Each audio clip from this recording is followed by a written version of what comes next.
Good afternoon, everyone. Well, I believe most of us, maybe we are tired, so my talk will be a little bit short. So, this work is a preliminary work, a continuation of previous work with our group. In this work, we have collaboration with Moises Rojas and Sergio and Joseph also participated in these works. Okay, here I'll talk about some motivations, basic motivation. I think the best motivation maybe for this presentation is the nice presentation of Joseph in the morning. Magnetoelastic, I'll present shortly a review of this model, because already this model was discussed, and we have in what follows, we will discuss about linear and quadratic displacement at finite temperature due to the magnetoelastic effect. Yeah. And finally, thermal entanglement. There's some terms. Okay, and I'll give my conclusions. Okay, usually crystals, materials, crystals is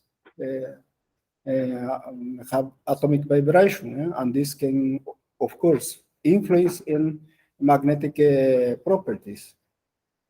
This magnetic interaction produces some kind of deformation, which in the example when we apply external magnetic field. So thermodynamic properties of ferromagnetic materials also should be altered. There is few results in regarding thermodynamic results, this kind of models for materials, magnetic materials involving this kind of vibration. So this magnetoelastic change is also very small. We have to, it's important in this order of the deformation is over 10 to the power minus 4, 5, something like, and some others we can even find, maybe call it giant magnetoelastic to the order of 10 to the power minus 3. Okay, and the other for the specifically for the one-dimensional models, there are the motivation is one-dimensional model Ising systems called attentions in influences lattice compressibility. Natural materials. There are several materials this diamond chain structures. Here's just maybe the first, and there are several works in this theoretical works, so I didn't put here full citation. Magnetoelastic properties was previously, as I told you, previously we have studied and was published in this journal called Condensed Matter Physics. Here, basically, we have studied some basic thermodynamical properties such as entropy, magnetization, and so on. Okay. Now, maybe one interesting question: what happens if, due to this atomic vibration with thermal entanglement? Oh, what happened here? Sorry. Okay, but here, basically, here the export. I have exported the PDF, so give this. problem. Okay, here we have two parts. The Hamiltonian has our Hamiltonian contains two parts. One phonon parts, yeah, due to the vibration, and the other, magnetoelastic part. Here, these two dimers are vibrating, and while nodal spins are considered fixed. That's our model we consider. Here below is basically should be the analysis of this one diamond chain. Here we have something happen here and disappear my figure and at the time I export it to PDF. Sorry, but basically we consider this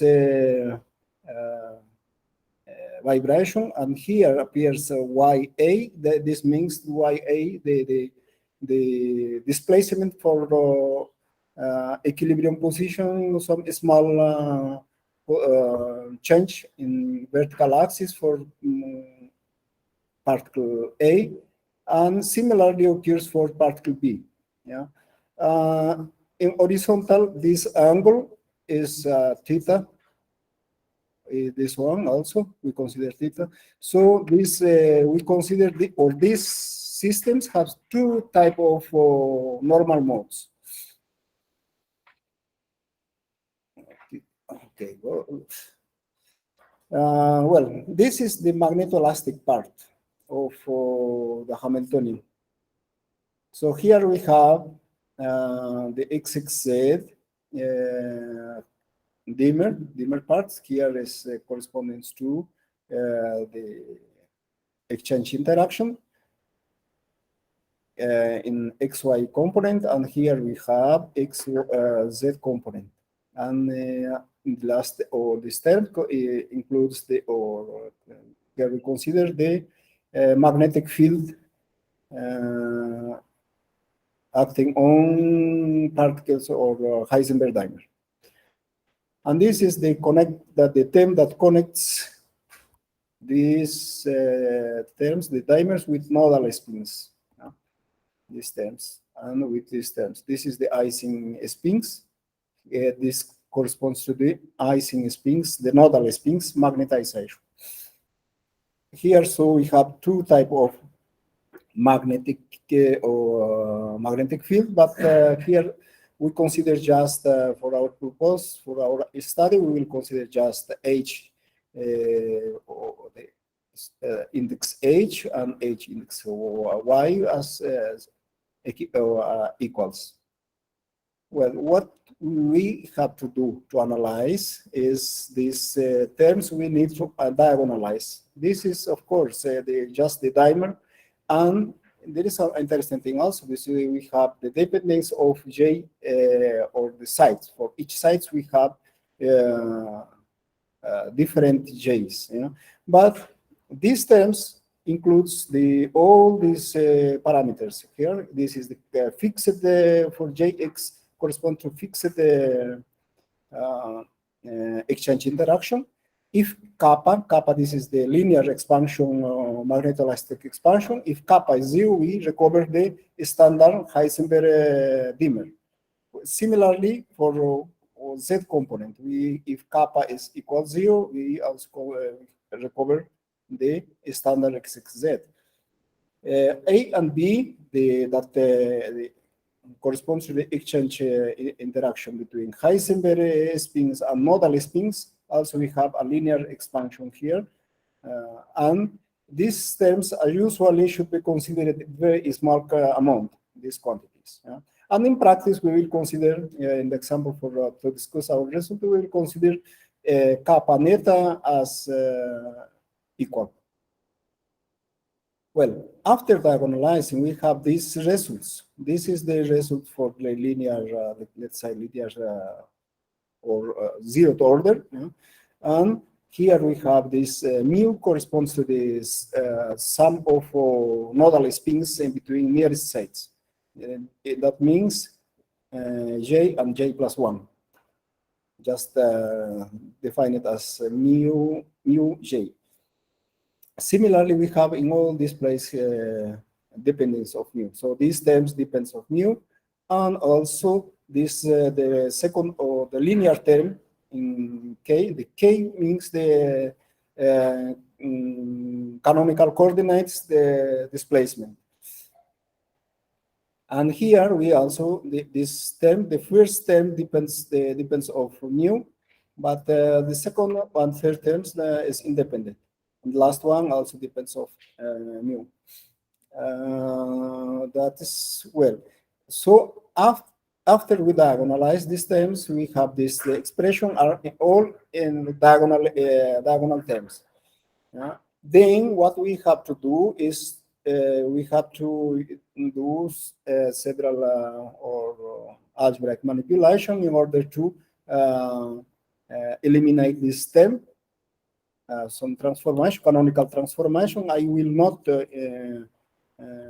give details about this procedure. All this procedure is given is detailed in this reference.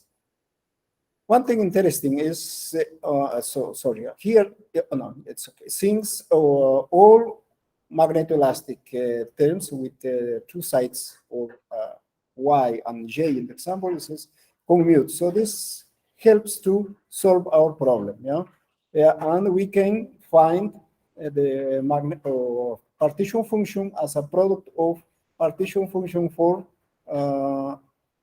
phonon parts and magnetoelastic part. The phonon parts, as I told you previously, the model, if two dimers is vibrating, we have two possible modes. These modes is each modes have these frequencies, omega and omega bar. And the quantity is given here, and this is the kappa or the KH corresponding to the constant, the spring stiffness of Heisenberg dimers. And the other one is the spring stiffness between Ising and nodal or Heisenberg and nodal spins. So in terms of this, and in terms of this, the theta, over half this theta is the angle of the this diamond. Sorry, where is the mouse?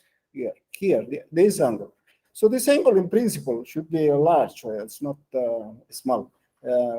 In practice, we have used it in the example p half or pi half or pi over 4 or something like, or maybe or even larger. Yeah, no, not a problem. Okay, so this phonon part partition function is simply this term in terms of the both frequencies, the phonon frequencies, omega and omega bar.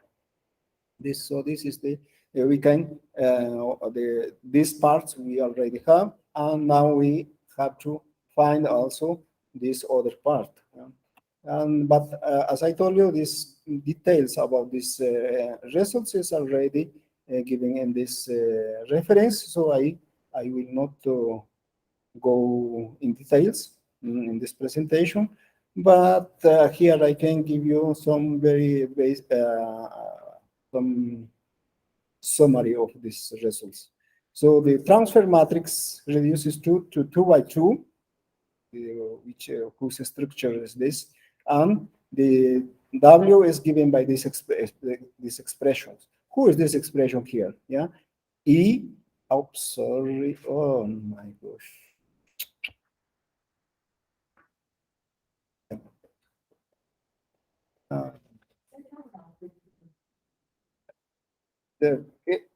Is I mean I exported from yes. No, I exported from. I didn't check this one. Oh, I checked, but some parts. Sorry. Okay, so this part is the first term corresponds to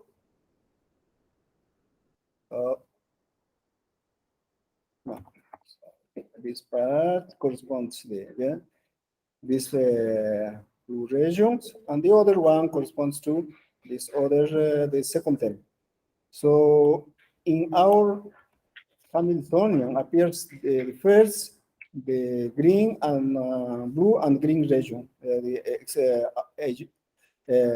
aging values, let's say. To these terms, to the power 2 divided over K. This K is the effective spring stiffness.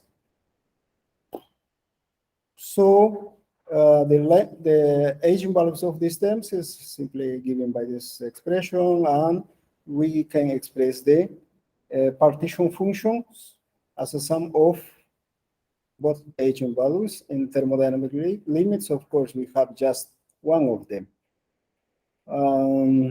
Here here should appear quadratically. My linear displacement is now what I can do here. My linear displacement is where?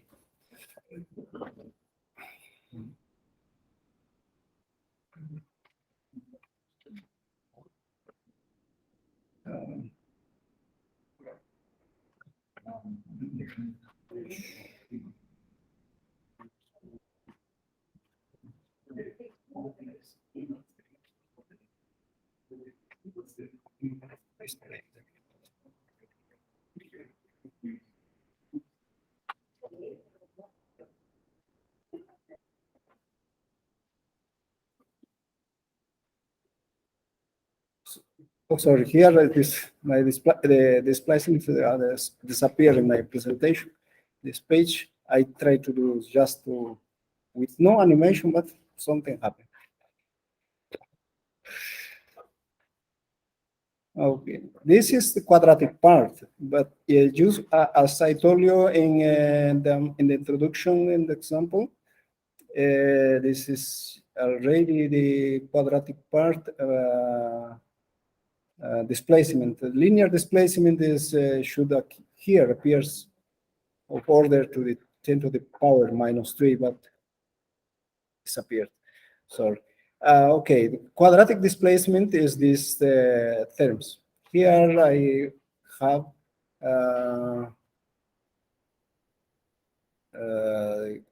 the expression. Just I give you the expression of canonical coordinates, and this is the other canonical result of other canonical coordinates, and the displacement of y in the dimer.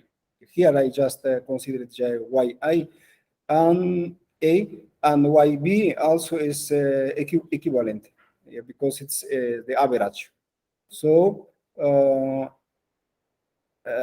here we can write these expressions ya in terms of q average of square q and q bar.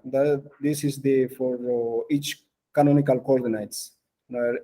We can verify even here. This depends just of depends of omega, and here depends of omega bar. So that's how this influence this in displacement, this Coulomb terms. And here we have still another large expression. Here there is a after some large or algebraic manipulation, and T1, T-1, and T0 corresponds to partial or assuming fixed spin orientation average of canonical coordinates. So that's how we can we obtain these terms. With these results, we obtain these terms, the average y squared, and the correlated displacement between ya and yb. So this is giving us a difference of canonical coordinates. So here this is the displacement, effective displacement, defined it like this, and here we observe these terms, and for in this case we consider it as I told you, kappa in the example, it corresponds to the linear magnetoelastic expansion. As I told you, it should be a small one. And this is the parameters of J0 corresponds to the interaction, exchange interaction between Heisenberg-Diamond and nodal spins. And these two last, or these two terms, Jx and Jz, corresponds to the XXZ Heisenberg-Diamond exchange interaction. Oops, here is theta here corresponds to pi over 4. This is the angle between the nodal spin and the dimers. And here we have assumed h equal to. H equal to, for these values, we have these results. This is so we have for relatively temperature below 1, almost a constant, and as well as for delta y. Similarly, we have this effective displacement. Linear displacement is much smaller. Unfortunately, in my presentation, disappeared. I don't know what happened. Sorry. Okay. Well, the next topic I would like to present is concerning the thermal entanglement between these vibrating atoms or dimer.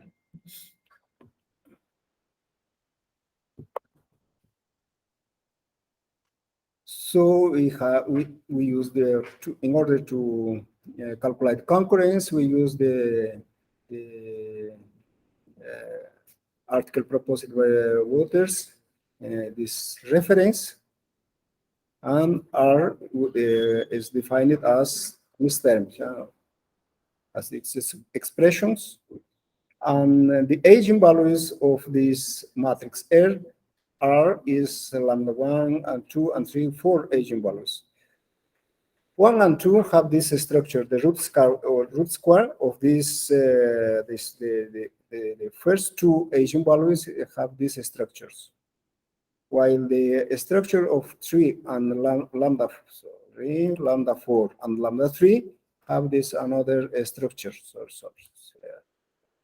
The product of elements of diagonal elements for row 1, 1 and row 4, 4. This matrix is the density operator. This operator is 4 by 4. So that's why all eigenvalues of matrix R depends of these elements of the transfer or the density operator. Okay, the concurrence we can calculate using the results proposed by Waters, and is given for our case like this term, yeah. Because in principle we don't know which one is largest one, so that's why we write this in this term, because this depend on of the parameters. This eigenvalues can be one, maybe should be lambda 1 or lambda 2 or even lambda 3 or 4, but here just appears as 3 because 3 and 4 for our case is are equal. Well, we also have considered the quantum coherence called L1 norm, which is given simply by these terms. Here I have the definition. This is a definition, and the definition is the sum of elements of this term, all elements of the transfer matrix out of the diagonal elements, an absolute value. And then for our case is just simply this expression. Here alpha is this expression, and there are of course here the large expression. I didn't put any details this in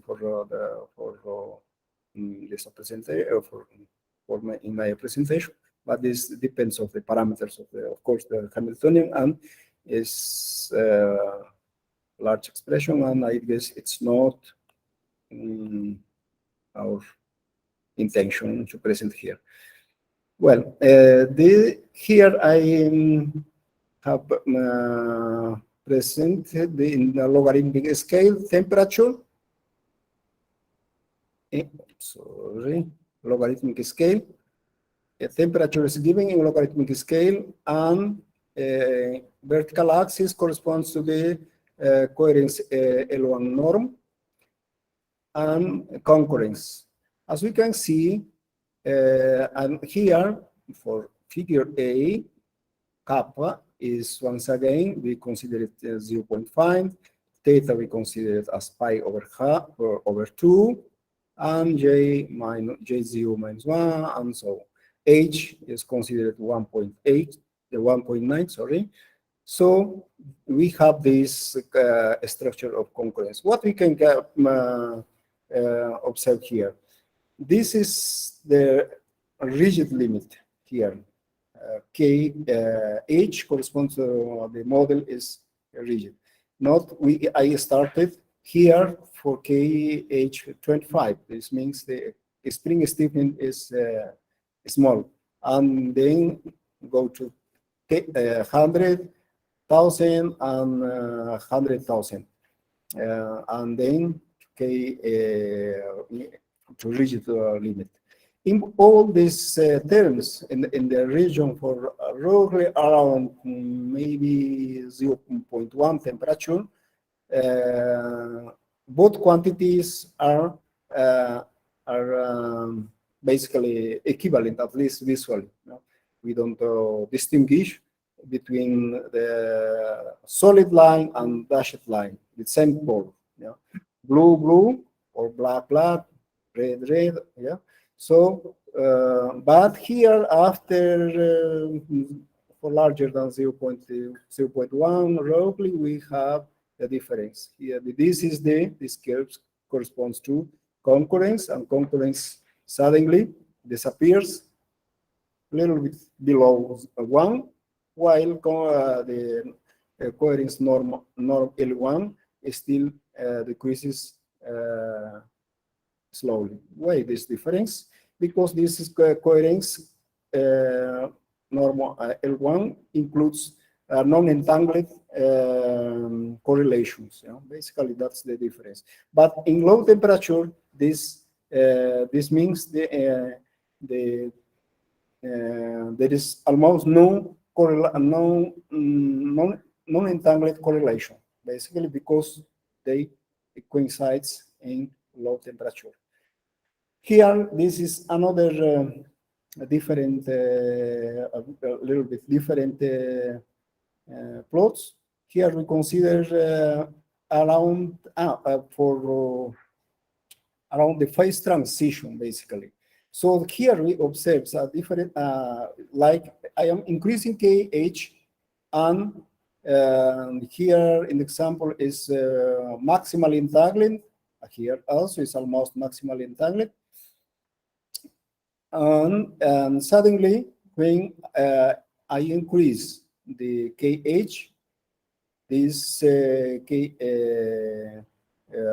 spring stiffness suddenly becomes disentanglement. These terms is KHC, and is something like critical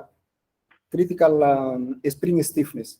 This is because of the in the phase transition, basically, over the phase transition.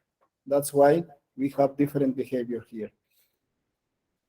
Besides, all the similar between both quantities, around 0.1, we have similar behavior. Here we have considered kappa equals 0.1 and 0.1, 0.5 and 0.1. Yeah? And also considered some other parameters. We have considered fixed kappa H or KH, spring stiffness, and theta pi over 4, and the rest of parameters, the other parameters considered the same. But here we have changed the magnetic field. Yeah. And while in these other plots, we have considered also the magnetic field. In these terms, if kappa becomes 0, we should have once again a constant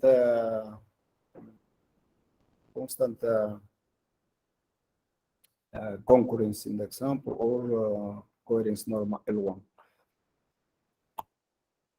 This is my last figure.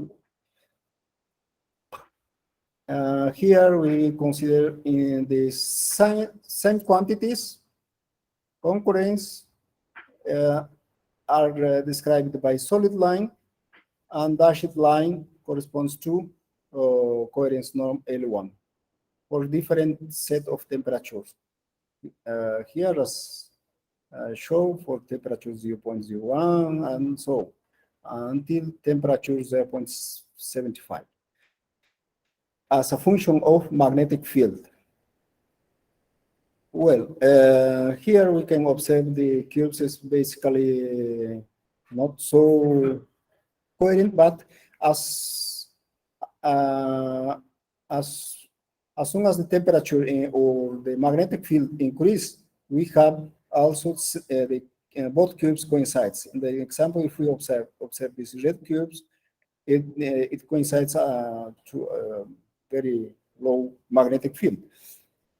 The blue one also belongs H1, while the green one is maybe N2, something like, and the orange is already practically different, and the magenta is completely different.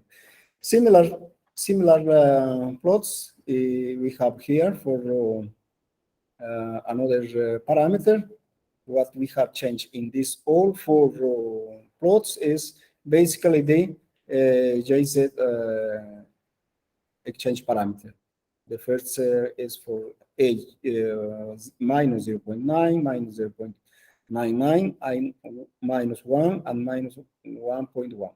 So this corresponds to basically in J equal 1, we have a phase transition between entangled and untangled, disentangled regions in zero temperature. So this is the effect, and this transition occurs at H equal 2.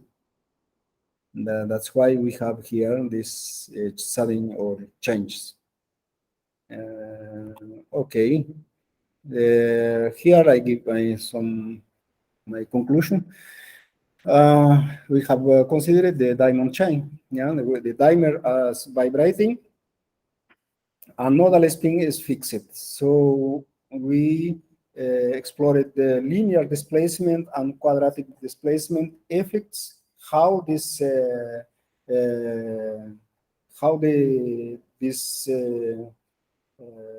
vibration effects in the displacement of this due to we consider this the atom is vibrating, how the model changes, so it like in its magnetic properties. And later we have considered this spring stiffness and linear expansion coefficients effects to calculate the thermal entanglement. Finally, we are interested also to continue with this, but this time we consider another limit where we can consider the nodal spin vibrating horizontally and dimer considered fixed in the example. This is the other opposite limit, and maybe later we can consider all vibrating terms. Thank you for your attention. I'm so sorry for my two plots or two figures doesn't appear while I'm transferring to PDF file. So sorry. Thank you. Thank you for your attention.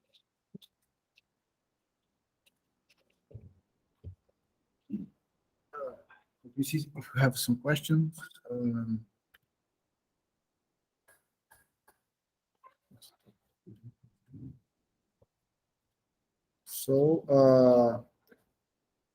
We are now open for questions. Okay, we have a question for Katarina. I see a future in this, but I have a question concerning your presentation. Is it possible to calculate within your procedure specific heat and then separate phononic and magnetic part? Yes. Yes. Already that was done in the previous. Okay. Yes, it's connected. Yes, because sometimes experimentalists cannot Yes. split, and this can allow us to, yes. Okay. Magnetization, specific entropy, all this kind of things was published. Okay, thank you very much. Thank you. Okay, we have a question here for chat. Please, Amir, open your mic, please. Thank you very much, Professor Onofre, for your presentation. I have just a question about your last figure. 1 minute. in We your can hear you. I think that we have some problem here. 1 minute, please. Mhm.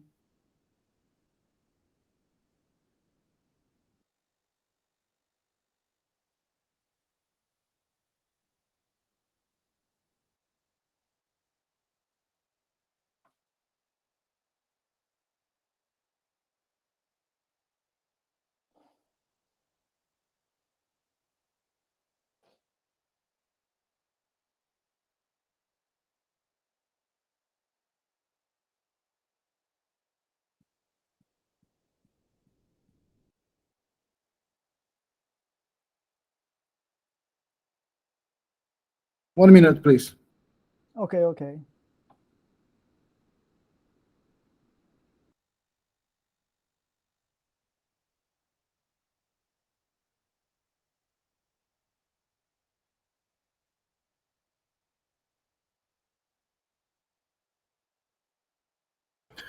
Okay, okay, Amir, please take your question, please. Thank you.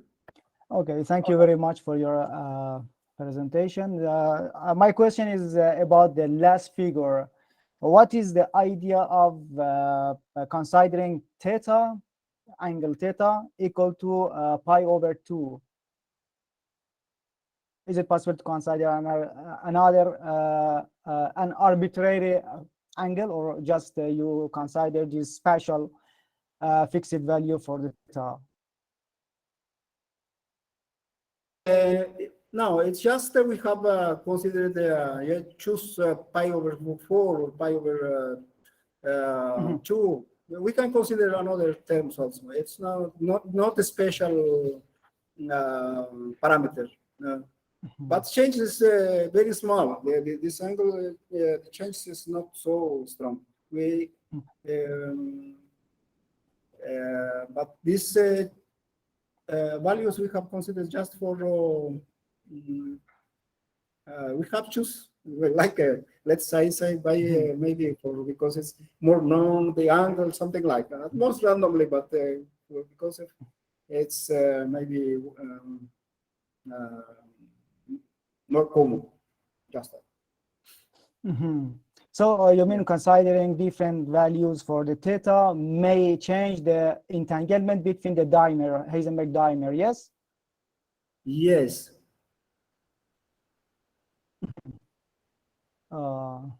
Okay. So, okay, thank you very much. I have any question. Okay, thank you. Any more questions? So let's thank Professor Onofre again.